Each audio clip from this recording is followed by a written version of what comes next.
diplomat tersebut, mungkin salah satunya diakibatkan adanya hubungan dengan seseorang yang dekat. Artinya tidak mungkin orang masuk akses kalau tidak ada hubungan emosional yang dekat, gitu ya. Dan kalau kita perhatikan sebenarnya ada niat-niat terselubung yang dimana pembunuhan ini boleh dibilang direncanakan. Tetapi direncanakan dalam hal ada sesuatu kondisional, dendam, yang membuat pembunuh ini ingin menghilangkan nyawanya, bukan ingin menguasai harta. Yang pastinya tidak suka sama orang tersebut, orang terdekat, nggak mungkin orang jauh. Orang jauh kan tidak ada konteks sosialnya kan nggak ada. Tapi terjadinya hubungan emosionalnya terjadi karena ada hubungan dekat ya. Hubungan dekat itu adalah hubungan relation, hubungannya sifatnya networking dan sebagainya gitu ya. Bisa jaringannya juga, apakah dia hubungan relasinya, kita nggak tahu gitu ya. Jadi kita memang minta dilakukan penanganan secara komprehensif. Jadi tadi saya sampaikan bahwa ada dua dimensi personal dan sosialnya, yang tentunya itu secara personal juga akan ditangani oleh kepolisian secara teknis. Dan kita juga sudah meminta kepada pihak lain, terutama BIN juga untuk berkoordinasi, bahkan dengan Komdiji kalau perlu melakukan forensik digital. Jadi mungkin saja digital forensik ini diperlukan untuk membedah apa yang menjadi latar belakang dan suasana apa yang menyebabkan almarhum ini melakukan langkah-langkah atau melakukan sesuatu yang sifatnya agak ekstrim dan di luar kebiasaan. Misalnya melilitkan lakban di bagian kepala, atau mungkin juga sebagai bagian dari terapi atau apa saja. Sehingga kita ingin supaya perspektif ini, kematian almarhum ini diungkapkan secara profesional, bukan hanya dalam konteks teknisnya oleh kepolisian, tetapi hal-hal yang mungkin melatar belakangi sampai kejadian ini terjadi. Dia kayak jual mobil dulu, jadi saya jarang ketemu lagi. Soalnya saya pas ketemu dia sering bersihin mobilnya di sini, di parkirnya. Nah, semenjak dia jual mobil, saya nggak pernah lihat. Terus saya kira dia udah pindah dari kosan sini. Ternyata saya dapat kabar, saya sering manggilnya Om Daru. Ternyata dia meninggal. Ternyata masih di sini orangnya. Oke, berarti artinya beberapa hari terakhir ini tidak ada terlihat keberadaan Mas Daru di dalam kos ini? Enggak. Saya malah kiranya dia udah pindah. Biasanya dia soalnya kalau masih kerja di sini, dia paginya itu bersihin mobil dulu, balik ke... Serta Puslap 4 Polri tampak hadir langsung di lokasi sejak pukul 8.30 waktu Indonesia Barat. Ya tentunya diminta atau tidak diminta, Polri tentunya akan melakukan penyelidikan mendalam.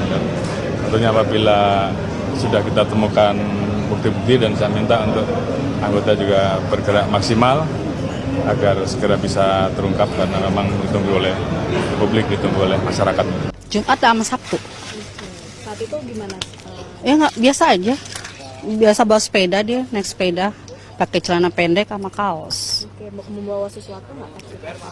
Itu bawa makanan sama laundry, biasa dia beli makanan kalau sore. Nggak pernah. Cuma lihat dia aja. Tapi kalau berangkat kerja naik mobil. Cuman kalau keluar dia beli makanan naik sepeda. Jadi belum pernah lihat itu? Belum pernah. Kalau teman dan lain sebagainya keluar masuk kos? Enggak sih, kayaknya nggak ada temennya juga sih. Sering sendirian nih, nggak bawa temen. Jika niat kita baik, kita akan sampai ke tempat yang baik, bertemu dengan orang-orang baik.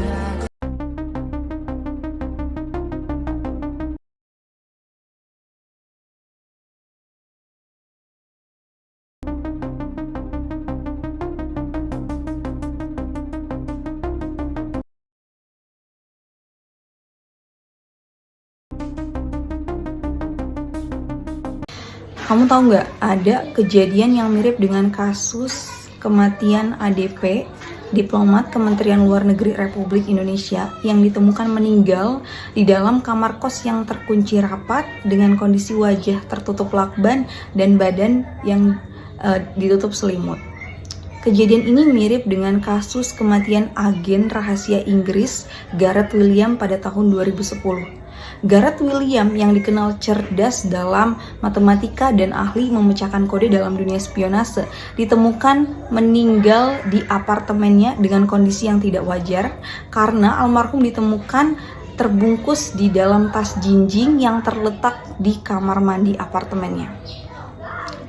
Ini gempar karena di dalam apartemennya tidak ada tanda-tanda kekerasan, tidak ada tanda orang masuk secara paksa. Bahkan penghangat ruangannya masih nyala, padahal kondisi saat itu musim panas. Pemerintah dan polisi Inggris melakukan penyelidikan lebih lanjut sampai di titik mereka tidak menemukan benang merah dari kasus ini. Mereka tidak memberikan kesimpulan yang utuh, bahkan mereka sampai berspekulasi. Mungkin saja si Gareth William ini memasukkan dirinya sendiri ke dalam tas sebelum ia meninggal. Sampai ada peragaan dari statement kepolisian tersebut. Ketidakmampuan polisi dalam memecahkan kasus ini, mereka berstatement bahwa benar-benar tidak ditemukan tanda-tanda adanya pihak lain di apartemennya ketika Gareth William ini ditemukan meninggal. Artinya apa? Sampai sekarang kasus ini masih menjadi misteri dan belum terungkap kebenaran terkait bagaimana kematian Gareth William. Oke, sekarang kita menunggu hasil investigasi dari ADP. Semoga ditemukan titik terang dan terungkap dengan fakta sebenar-benarnya tanpa spekulasi apapun dari pihak kepolisian. Terima kasih.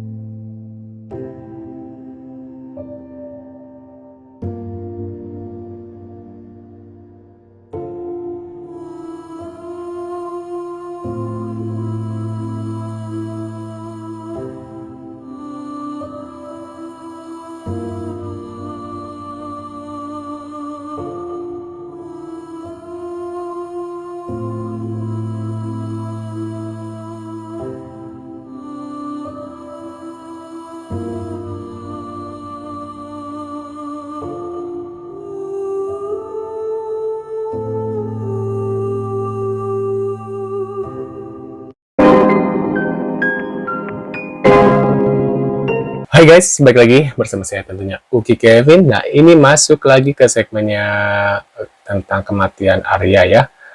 Nah, ini permainan kacang sih, tapi kalau polisi nggak bisa ungkap, aneh lah katanya gitu guys. Dugaanku penjaga kosan terlibat karena dia santai saat buka jendela dan pintu.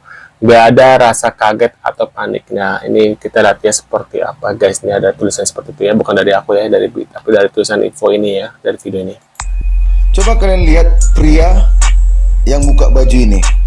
Dia menelepon dan di ujung sana dia seperti menunggu seseorang.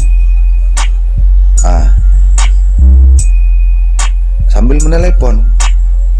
Dan kalau kita menelepon seperti ini pasti percakapannya rahasia. Dan di depan kamar Arya dia cuek, buru-buru. Perhatikan, di depan kamar Arya dia cuek, buru-buru. Awalnya mengintip cuek, cuek. Kalau memang dia peduli kepada Arya, pasti dia menggedor kamar Arya. Tapi kalau dari gelagat ini, dia ingin memastikan Arya sudah tidur, Arya masih bangun, atau Arya sedang apa. Ini dia sambil telepon ini. Ini kan lagi teleponan sama istrinya, bukan sih jam segitu tuh, kalau nggak salah ya. Kalau memang dia khawatir tentang Arya, dia pasti mendobrak. Tapi ini dia selalu ngecek ke kamar samping Arya. Ini. Dia selalu ngecek. Sapu ini untuk apa? Apakah mengubah sudut CCTV? Karena 3 kali sudut CCTV berubah. Dan pasti terlibat orang dalam. Kenapa? Hanya orang dalam yang tahu monitor CCTV di mana sudutnya digeser supaya pintu kamar Arya tidak tersorot malam hari, supaya pelakunya masuk. Dan pagi hari CCTV kembali normal, tersorot jendela dan pintu. Ini sebenarnya permainan kacang sih. Waduh guys ya, emang iya sih. Kalau seandainya ini pundir tuh agak aneh ya, melilit lakbannya gimana gitu ya mas ya. Agak aneh sih menurut aku guys. Dan yang bikin aneh adalah CCTV-nya kenapa berubah-berubah ya. Kalau seandainya bundir mungkin posisinya CCTV-nya lengkap, nggak berubah-ubah gitu loh. Nah ini kan berubah-berubah dan mungkin ya hanya satu, yaitu ya keterlibatan ini ya tadi ya, penjaga kosan ya menurut aku ya. menurut ini ya, orang ini maksudnya.